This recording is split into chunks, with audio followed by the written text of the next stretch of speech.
And when you start breaking it down and reversing the technology of what seems so simple to us now, it was much more difficult at the time because it didn't exist.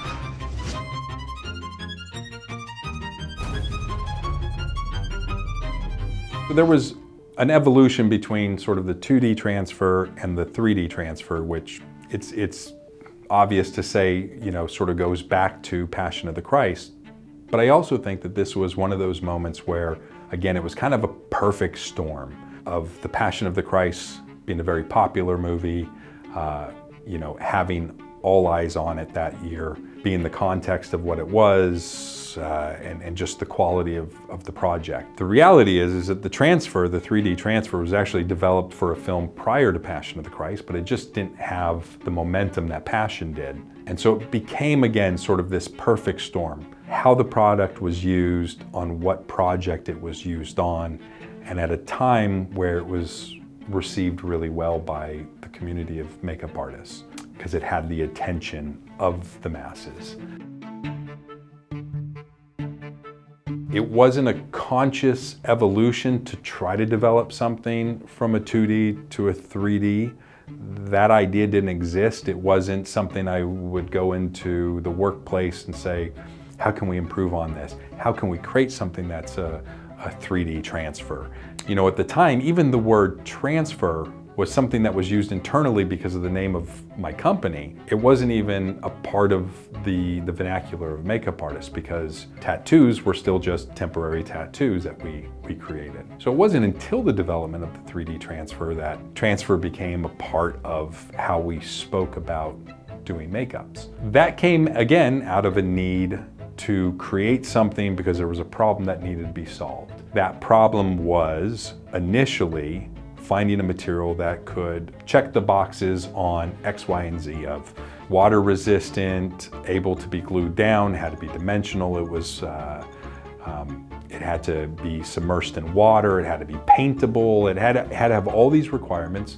And again, as you sort of go through your toolbox and you realize that there's problems with this, problems with that, problems with that, it sort of carved its own niche out to say, there's a problem that needs to be solved here, how do we solve it?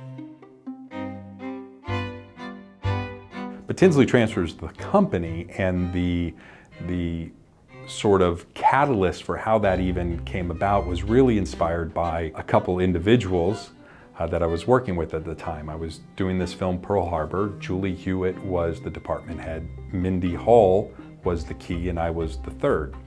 And it was this great mentoring part on both of them to help me understand beauty makeup more. And I was really involved to help pull up the slack on the makeup effects. Now, this was my second film, and it was also my first film as part of the core department and doing beauty makeup.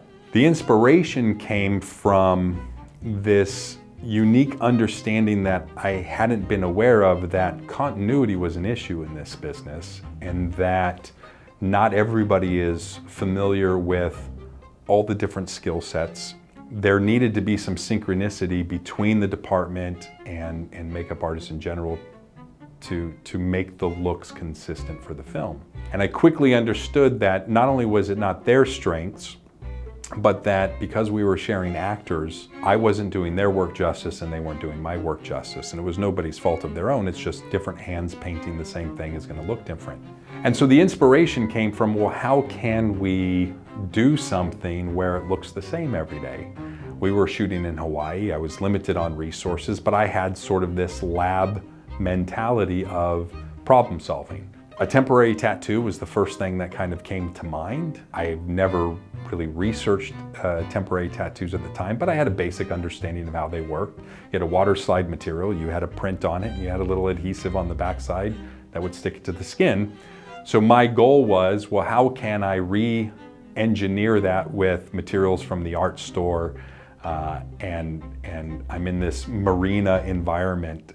And so I knew PVA was a water-soluble material. I knew I had tracing paper available, and I had alcohol palettes at the time, because skin illustrators were quite new, that wouldn't react to water-soluble material. So I was able to sort of put these components together and build something that allowed us all to have continuity. And that's really where the inspiration started.